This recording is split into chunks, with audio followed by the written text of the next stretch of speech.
नारायण नारायण। जय श्री हरि हरि ओम तत्सत। हरि ओम तत्सत। जय शिव शंकर। हर हर महादेव। जय श्री राम। अंग्रेजों ने जिन जिन अनर्थों का सूत्रपात किया, स्वतंत्र भारत के राजनेताओं ने उन्हीं सब का अंधानुकरण किया। विकास के नाम पर जितनी भी योजनाएं चलाई गई, उसने आगे चलकर के बीज के विलोप का ही सारा प्रकल्प तैयार कर दिया। आखिर जो भी चीज हमें प्राप्त होता है, उनके लिए तो हमें बीज चाहिए। चाहे वो अन्न हो, चाहे कोई और खाद्य पदार्थ हो, चाहे पशु पक्षी का हो, चाहे मनुष्य का हो। और यहां सिर्फ बीज का अर्थ पेड़ पौधे का ही नहीं, बीज का यहां व्यापक अर्थ लेना चाहिए। मनुष्य, पशु पक्षी, जितने भी स्थावर जंगम प्राणी हैं, सब बीज से ही उत्पन्न होते हैं। सबका बीज रूप होता है। अगर मान लिया जब बाहर से कोई विकृति डाली जाए तो उसका शोधन भी हो जाता है। यदि उसके बीज में ही विकृति डाल दी जाए तो आप लाख बाहर से कितना भी प्रयास कीजिए, उनके शोधन का वो संभव नहीं हो पाता है। और आज आधुनिकता के नाम पर, वैज्ञानिकता के नाम पर, विकास के नाम पर, उदारवाद के नाम पर, वैश्वीकरण के नाम पर बीज के विलोप का ही षड्यंत्र, कुचक्र चलाया जा रहा है। जिन बीजों को हमारी मिट्टी, हमारी भूमि सह नहीं सकती है, उन सब बीजों को बो करके बंजर बनाया जा रहा है। और केवल ये फसल की ही बात नहीं, फसल के गेहूं, चना, मक्का, जौ, चावल आदि, हाइब्रिड आदि, संकर आदि के नाम पर जो उन्नत किस्म के ये सब चल रहे हैं, आगे चल करके इनकी गुणवत्ता, इनकी आयु, इनकी जीवनी शक्ति क्या होती है वो प्रत्यक्ष भी दिखता है। और इनको ग्रहण करने वाले खाद्य पदार्थ के रूप में भी मनुष्य की आयु क्या रह जाएगी, और यह भी प्रत्यक्ष दिख रहा है। पहले के अगर जो एक आम का फल है उसको बड़ा होने में, फल देने में कम से कम 10, 12, 15 वर्ष लग जाते थे, तो उनकी आयु भी अधिक होती थी, उनकी जीवनी शक्ति भी अधिक होती थी। इसलिए उनके फल को खाने वाले मनुष्य की भी आयु, जीवनी शक्ति अधिक होती थी। शास्त्र में ये सब जो कहा गया है कि कलयुग में मनुष्य की आयु 20 से 25 वर्ष रह जाती है,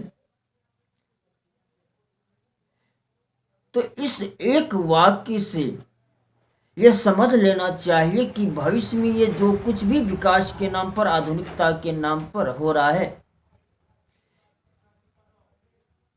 वो सब आखिर में जाकर के, परिणाम में जाकर के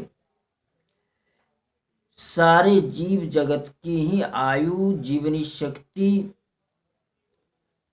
प्रज्ञा शक्ति, प्राण शक्ति सबका ह्रास कर देता है। परंतु यहां तो दिशाहीनता यह है कि बुद्धिमत्ता, वैज्ञानिकता के नाम पर सिर्फ किसी तरह पेट भरना है और लोगों को बस अपने पेट से मतलब है, बस किसी तरह पेट भर रहा है, इससे हमारे धर्म का, जीवनी शक्ति का हानि क्या हो रही है, उनको इन सब से कोई लेना देना है ही नहीं, क्योंकि उनका सोचने का स्तर ही इतना नीचे कर दिया गया है। और ये सिर्फ इतने ही नहीं, मनुष्यों में भी ब्राह्मण के, क्षत्रिय के, वैश्य के, शूद्रों के बीच के विलोप का भी षड्यंत्र चलाया जा रहा है। ये अंतरजातीय विवाह क्या है? ये तो बीज के विलोप का। भगवान भी जब अवतार लेते हैं मनुष्य रूप में, तो ब्राह्मण या क्षत्रिय कुल में ही उनका जन्म होता है। हालांकि भगवान की संकल्प से बीज की तो रक्षा किसी प्रकार हो ही जाती है, लेकिन अधिकांश रूप से ये बीज के विनाश का जो मार्ग शासन तंत्र के द्वारा, व्यापार तंत्र के द्वारा, मीडिया तंत्र के द्वारा चलाया जा रहा है, इसका प्रतिकार करना आवश्यक है। अन्यथा हम अपने अस्तित्व की रक्षा नहीं कर पाएंगे। और यह एक भ्रम उत्पन्न किया गया है कि हाइब्रिड बीज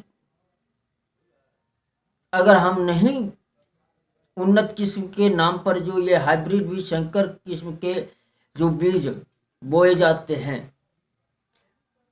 तो अधिक उत्पादन नहीं होगा, बढ़ती जनसंख्या के लिए हम इतना अन्न जुटा नहीं पाए। शास्त्रों का अनुशीलन करना चाहिए। जनसंख्या के नाम पर भी ये सब जो होता है कि 5000 वर्ष पहले आबादी आज से कहीं दुगुनी थी। 1 अरब, आजकल जितनी पूरे भारत की आबादी नहीं है उससे अधिक 1 अरब 66 करोड़ के लगभग मनुष्य महाभारत युद्ध में मारे गए थे। जिसमें से स्त्री, बच्चे, बूढ़े छोड़ करके। लेकिन ऐसा कहीं भी शास्त्र में पढ़ने को, सुनने को आज तक नहीं मिलता है। हमारे जितने भी इतिहास ग्रंथ है, रामायण, महाभारत, पुराण, की जनसंख्या के कारण खाद्यान्न की, अन्न की कमी हो गई। वास्तविक बात तो यह है, जब धर्म के अनुसार हम सामाजिक व्यवस्था, खाद्य व्यवस्था, व्यापार तंत्र, कृषि, पशुपालन, वाणिज्य आदि भी चलाते हैं, तो उनमें इतनी क्षमता होती है, उत्पन्न करने की क्षमता, उत्पादन की क्षमता, कि वो सब कुछ सारे मनुष्यों के, पशु पक्षियों को भोजन देने में समर्थ होते हैं, पेट भरने में। परंतु इन तथ्यों को भला आजकल के आधुनिक पद्धति से पढ़े लिखे शिक्षाविद कहाँ से समझ पाएंगे। देशी सबसे बड़ी हानि तो यह है, जर्सी गाय कितना भी पाल लीजिए, उनके द्वारा कभी भी यज्ञ आदि का संपादन नहीं हो सकता है, क्योंकि उसमें वो शुद्धता नहीं हो सकती है। यज्ञ के संपादन के लिए हविष्य आदि की जो आवश्यकता होती है वो शुद्ध देशी गौ होनी चाहिए।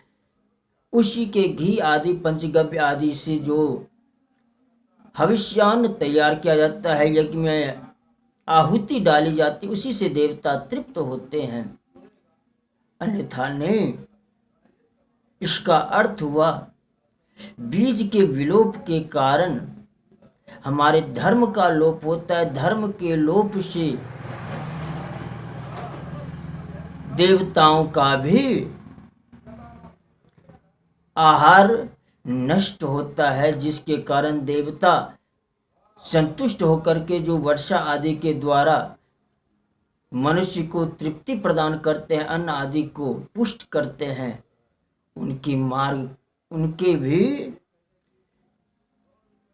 उनका भी विलोप हो जाता है। अर्थात मनुष्य और देवता के बीच का भी संपर्क टूट जाता है। इसलिए प्रत्येक चीजों के देशी बीज की रक्षा करना हमारा परम उत्तरदायित्व होता है। इस भ्रम को त्याग देना चाहिए कि अगर हम इस हाइब्रिड आदि बीज का आश्रय नहीं लेंगे तो हम भूखे मर जाएंगे। अपने शास्त्रों का अनुशीलन करना चाहिए और विश्वास पूर्वक, निष्ठा पूर्वक अगर हम इसको कृषि पशुपालन आदि में भी व्यवहार में लाएं तो जरूर सकारात्मक परिणाम होगा ही नहीं, बिल्कुल होता है। जय हिंद, वंदे मातरम।